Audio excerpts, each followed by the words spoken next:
We're going to start with some questions that we got from YouTube. Sure. We have one that came in from Kay Puta, and Kay writes, how were you able to juggle a production company through high school and university and still be a comedy legend all those years? Wow, that's all news to me. Oh, okay, all right. Comedy Kay. legend. I mean, when I was a kid, I started my first production company when I was maybe 9 or 10, Boy of Destiny Productions. Oh, nice. No, like, it was making movies, making little videos with my friends was my hobby. Like, it's what I did. Like, when other kids were playing soccer or kissing girls, like, I was making little movies with my friends. And as I got older, as I got in high school, I found fellow friends who wanted to make movies, and we formed a production company. Even just to we made a feature in high school. You know, we made 3 features by the time I went to college over the summers. And from a young age, I knew that I wanted to make movies and work in creative entertainment fields. And like, I couldn't imagine doing anything else. And so, like, starting my own company that started as a goof, and then actually Johnny Voodoo Productions, which I started like as a goof in high school, and now is like my actual LLC production company that I used to make stuff. I just maintained it ever since, and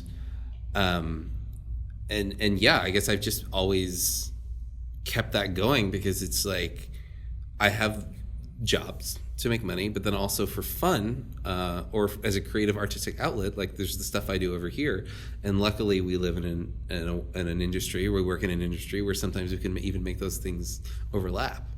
I don't know if that answered your question at all, but I think it does. Well, it's Kay's question, but Yeah. I think that does. Yeah. I know you talked about you grew up in, I'm sorry, I should say it Nolans, but no, it's New Orleans. New We don't Orleans, like okay. Nolans. Yeah. I'm sorry. When you spell it Nawlins. It's trying to be cool. Okay, no. see, it backfired. Yeah. But so you were from New Orleans. Born and raised in New Orleans on the bayou. Not really the bayou, but yeah, I grew up right on the other side of the Mississippi River, like from the French Quarter. And yeah, like growing up in New Orleans was I didn't realize how unique it was, like, while I was growing up, because I just thought every city was like this. It's like, oh, every city's got, like, is super old and you have Mardi Gras, right? I didn't realize, I don't know, I just didn't understand its uniqueness until later on when I left. And I was like, oh, that's a pretty cool place. And the whole city has a vibe of, like, creative energy and really supporting, you know, creativity. And I loved it. And there's like a supernatural sort of mediumship. Oh yeah, there's a lot of voodoo. undercurrent. There's a Yeah. lot of ghosts. Okay. Everything's haunted. Anywhere you go, there's some spirit doing something. Nice. Hopefully behaving. Usually pretty good. Oh, yeah, good. yeah. Good. Okay. Well, that's the cool thing about New Orleans is, like, anywhere you go, it'd be like, hey, see that house over there? It's like 180 years old, and a bunch of people died in that house. And you're like, oh, okay, cool. But now it's a dentist's office. Sure. Yeah. Now he does root canals. Yeah. So. Okay, so then we have one here from Nate's Film Tutorials. Hi, Nate. How did you go about starting your own production company, and what advice would you give to those who are starting out? So we kind of talked about that. Yeah, I mean, all you got to do to start a production company is register it with the city, and then you have a company. But then it's just like, then you actually have to go do stuff, you know? Then you have to make stuff. And, you know, like, I live in Los Angeles. No matter where you live, you find the creative people in your city, and you just kind of, like, get to know them and hang out with them and become friends with them. And it's amazing, you know, even going to a barbecue, like, it's a friend's birthday barbecue, and you go and you start talking to people. You're like, so what do you do? And you're like, oh, I'm a composer. Oh, cool. Like, I actually have been looking for a composer. And then you get their card or you get their information. The next time you need a composer, you met that person at a barbecue. And, you know, they often say, like, in the movie business, it's who you know, right? But that doesn't just mean, like, your family connections or something. It's just, like, who you know, like, socially in life, you know, because you went to a barbecue and you met a composer. And then part of, like, having a production company or making stuff is just knowing people in all fields.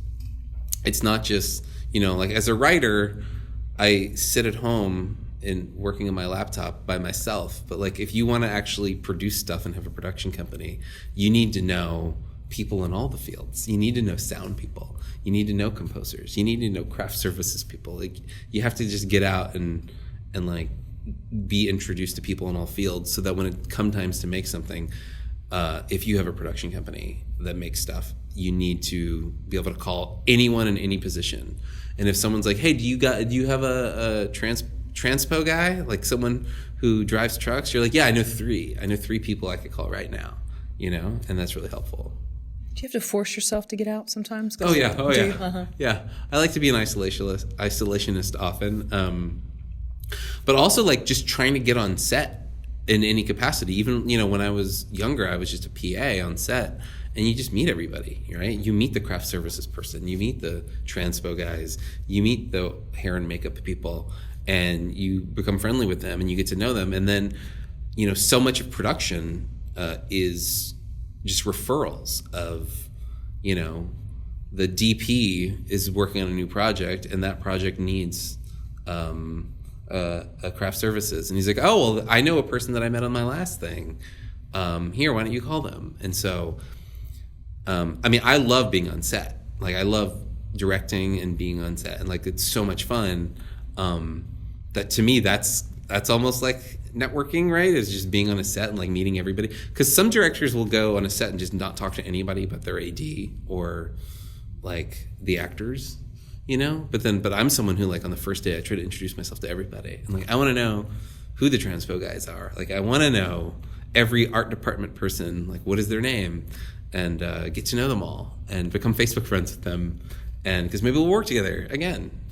Maybe I'll need you or you'll need me. Who knows?